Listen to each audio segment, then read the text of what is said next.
look at the opportunities that are available on a part-time nature, and I'm going to welcome Mary Brodie. And Mary, I suppose there are so many opportunities available on a part-time nature. What would give us a flavour of the type of options that are available in Mayo? Well, thanks very much, Barbara. There is multiple and numerous part-time courses available in Mayo and throughout the whole of Mayo. Firstly, the main part-time adult education centres in Mayo, there's centres in Castlebar, Ballina, Belmullet, Claremorris, Westport, Swinford. But it's not limited to just our part-time adult education centres. There's part-time adult education going on in community centres throughout Mayo, and there's part-time adult education courses going on in schools, and of course the training centre as well. So it's really our part-time provision reaches into the community tentacles throughout Mayo, and it's really important.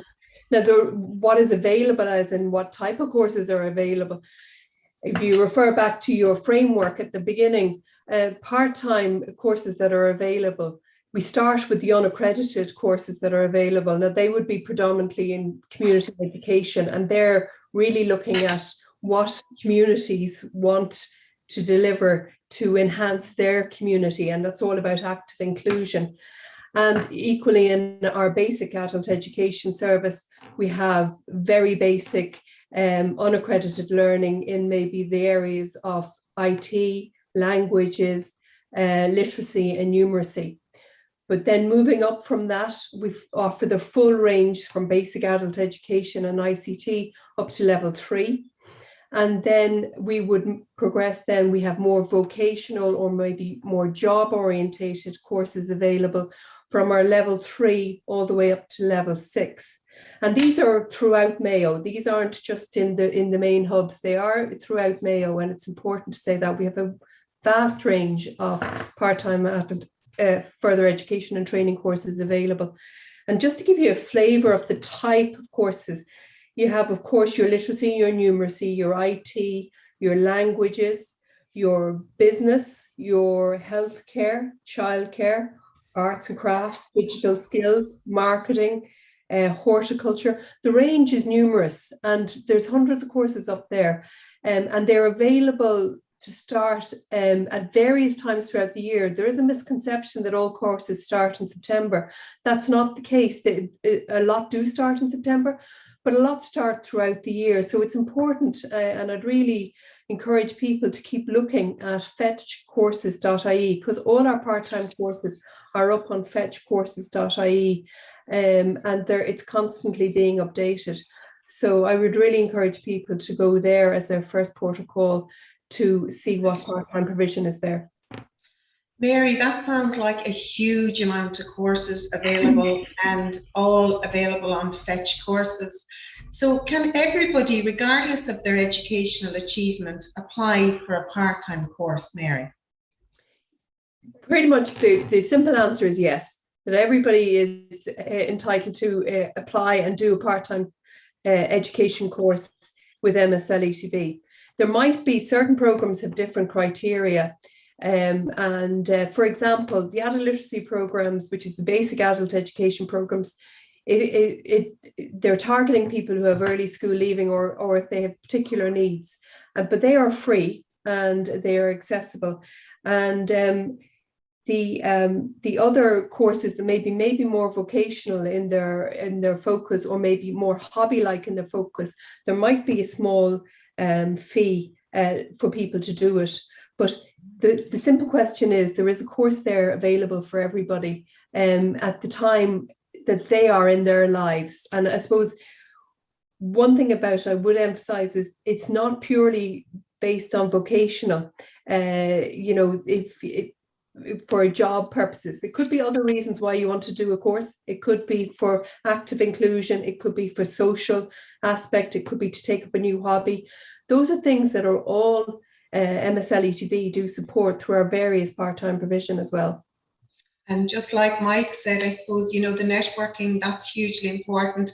The peer support that happens in the classroom environment, Mary, that's really important. Are there any specific supports available to somebody who may have a specific learning difficulty and wants to come on one of our programs? The one thing I would say about all our part-time education provision is that we are based in the ethos of adult education, which and that means that we meet the person where they're at, and we assess their needs, and we try and meet their needs. What I would say is all our tutors and teachers, they're all very much embedded in the ethos of adult education. One thing that we are rolling out throughout MSLETB is this whole concept of universal design in our provision, so that it would make that it's open to everybody and accessible to everybody. In parts of that would include that we use an awful lot of technology, assistive technology that would help people, but equally in relation to our assessments, that there would be reasonable accommodation made for people who might have special needs, special circumstances, that we would actively address those and support people where they are at in order to bring them and get the best out of the education that we provide them.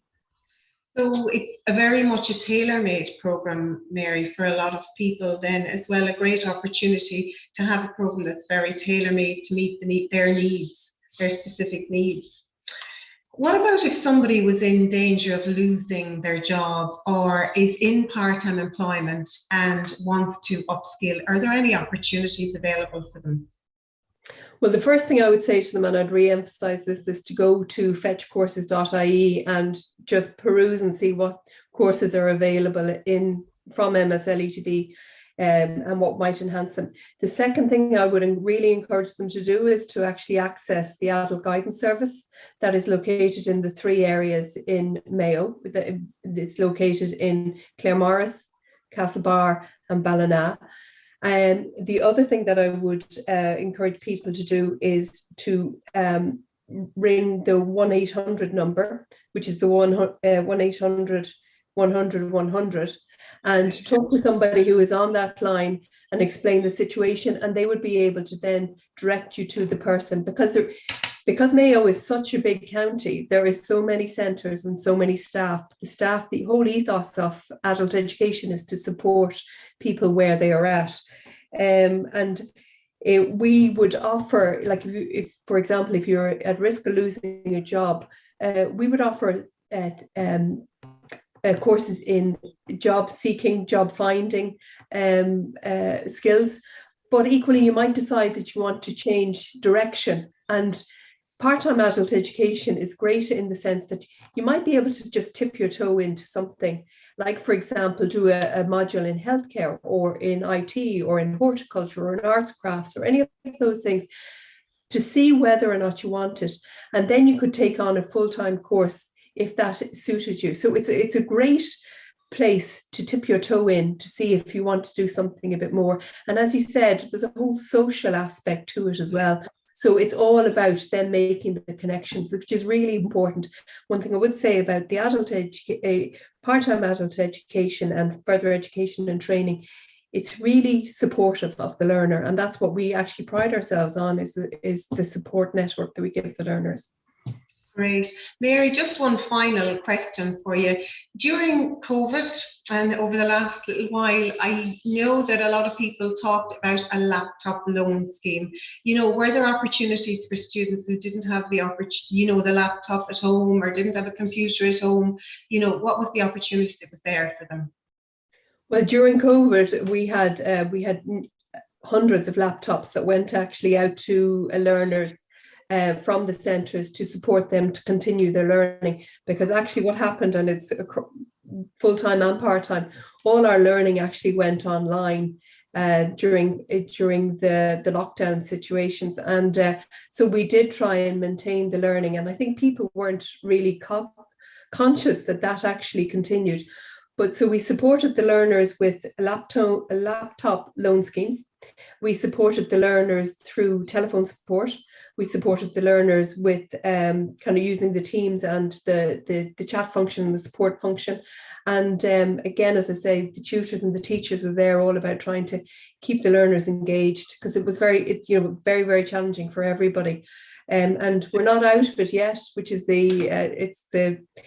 it's the awful situation we're in now, but we're here, and we've learned so much from the last 18 months, and the online delivery is become kind of normal now, which is really surprising. Yeah. It lends itself to new opportunities going forward, and that we will be offering more online as well as in classroom settings. Mary, thank you very much for this evening and for taking the questions. Thank you. Thank you.